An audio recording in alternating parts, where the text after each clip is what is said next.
Salut à tous et bienvenue dans la magnifique région de Valence, en Espagne, où nous avons eu la chance de prendre le guidon d'un monstre, que dis-je, d'un missile, l'Hyper Naked, le très gros roadster de Yamaha, la fameuse MT-10. Alors la MT-10, c'est quoi? C'est ce qu'on appelle un Hyper Naked, un maxi roadster, c'est-à-dire un roadster dérivé de la sportive de la gamme. Chez Yamaha, la sportive, c'est la R1, et ici, on a l'essentiel de ce qu'on connaît sur la R1, mais en version roadster.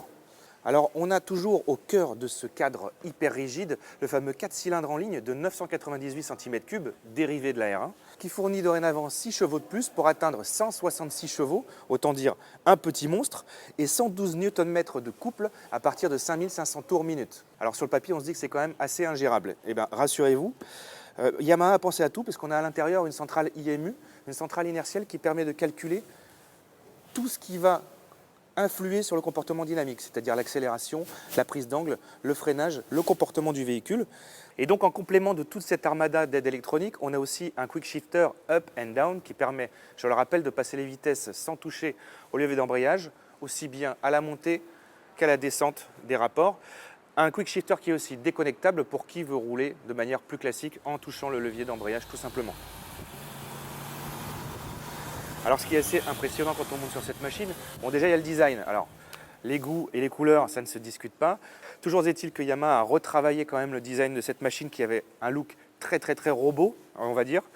On a dorénavant un réservoir beaucoup mieux dessiné, c'est beaucoup plus fluide dans les formes.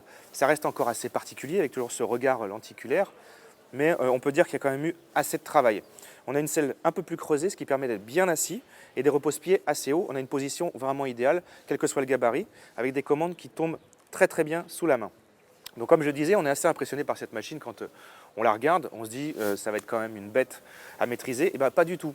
Alors certes, il faut quand même avoir un petit peu de maîtrise, un petit peu d'expérience. Alors bien sûr, ce qui est intéressant avec toutes ces aides électroniques, c'est qu'on a aussi des modes préprogrammés qui permettent d'avoir tout un réglage pensé en fonction des conditions de pilotage et de l'humeur du pilote, mais aussi une possibilité de tout personnaliser et tout déconnecter si on en a envie.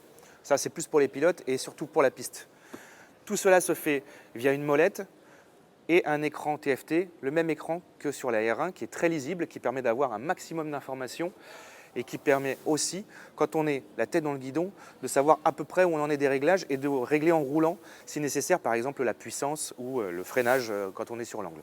Et en complément, on a quand même un freinage ultra puissant signé Nissin et Brembo. C'est monstrueux, je peux vous dire que c'est facile à doser et on n'a aucun problème à s'arrêter et à s'inscrire dans la courbe. En définitive, cette MT-10 présente énormément de qualité. Alors certes, il y a toujours 2-3 petits défauts, mais pour un prix qui est en plus vraiment contenu, puisqu'on a 14 990 €, ce qui est inférieur par rapport à tous les Hyper Naked sportifs de la catégorie. Et en plus, on a une moto qu'on peut utiliser tous les jours. Ce qu'on peut dire, c'est qu'avec cette MT-10, Yamaha a réussi le pari de renouveler son Master of Torque. Nous, aujourd'hui, on a pris énormément de plaisir.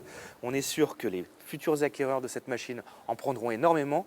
Alors attention à votre permis et vive la MT-10.